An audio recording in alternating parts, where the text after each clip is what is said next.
So first of all, welcome to Dave's Deep Dive, and it's been a long time that I have recorded a video.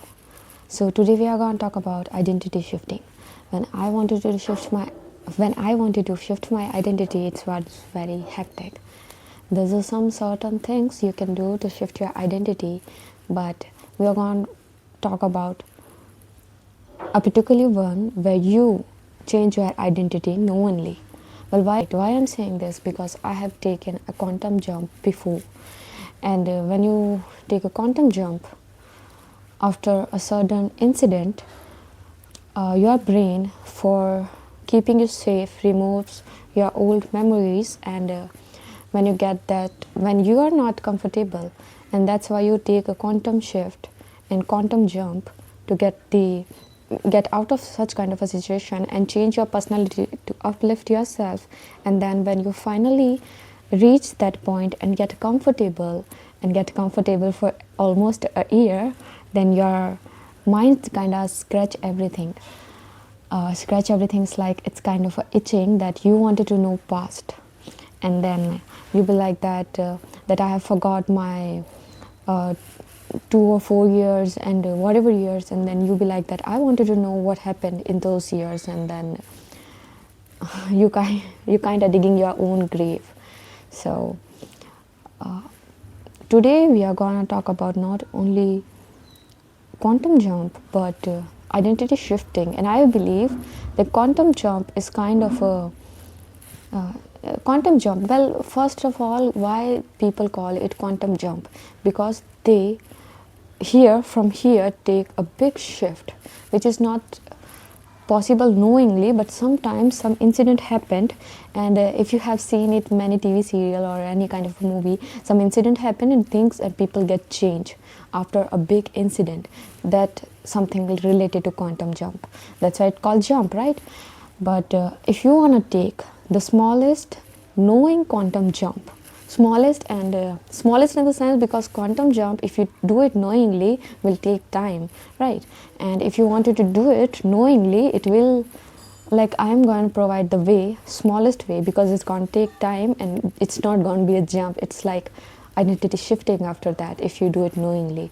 So I'm gonna talk about it. The secret is, it's not about shifting only, it's about maintaining. It's not about changing or getting, it's about how you maintain what you get. It's same exact important as identity shifting. When you shift your identity, how to keep it. So coming back to the topic, well, people will tell you to focus on only good things, forget about the things, and your brain, when you decided to shift your identity and survive, and when you decide that we have to reach that identity, what we have decided, now you have worked all the things and you got this urge to get out of their identity, what you are right now, and then you reach the identity you always wanted. Now what?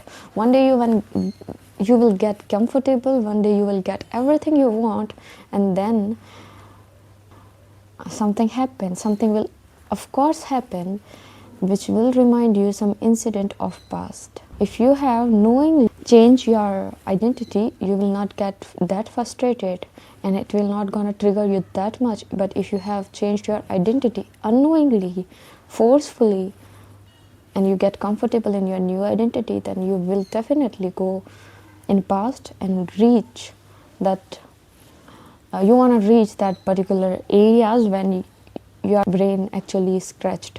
So what I want to say, that things will trigger you if you don't work not only on your upcoming identity, actions, beliefs, subconscious mind, but you have to work, shadow work on your healing too. You're gonna ask me, Dave, that losing identity and losing everything we have got by changing our identity and shifting our identity is not that easy, because identity shift is about like changing your action and then making those action into your habits, and the habits are not that easy to forget. Of course that you will, like I want to take my example here, that before my identity shifting, I was always crave for friends, and after my identity shifting, I know how to make friends.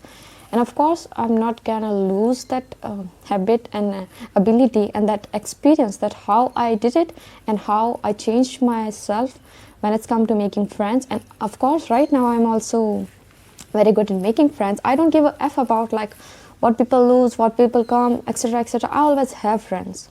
I got many friends and I don't crave for friends. I know the magic. I know the like I know how to do this. I know. So I don't actually crave for it, but after changing the identity, of course, you will realize that your habits are the same. You are the same person, but you will get confused between the old self and the new self. It's like you have everything in your hand, and then suddenly you will get triggered by the pain, and the pain will attack on your subconscious brain. So subconscious brain slowly gonna attack on your habits, on your action. So even though you know something, you're expert in something, your brain will trigger you to not to do that, and will somewhere tell you that it's not yours. There's a chances that you all misunderstood reality and actuality with the past version of you. And just suppose that when you're a kid and you starve a lot, and people don't used to give you, even after, no matter how hard you work on something, people will always ignore you in such particular cases. And after a certain time, after your identity shifting, people like to come and give you what you want without even doing any hard work, without even doing a single small work. So on some certain points your brain will like people are not here. And your brain will be like that when I needed it the most, I didn't have it, and when I learned to earn, I have it for just being and breathing. So of course your brain will be like, you learn it, you earned it, you become it, and it's all fake, it's all nothing. In identity one, A identity, which is your past self, everything is so expensive, everything is so meaningful, everything is like a luxurious thing or something that you always wanted to have. You broke yourself, you worked so hard for it, and you broke yourself almost, and then you changed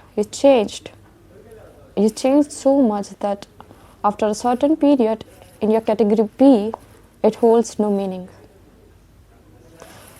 And that's where shadow work actually come, and that's what you need shadow work for.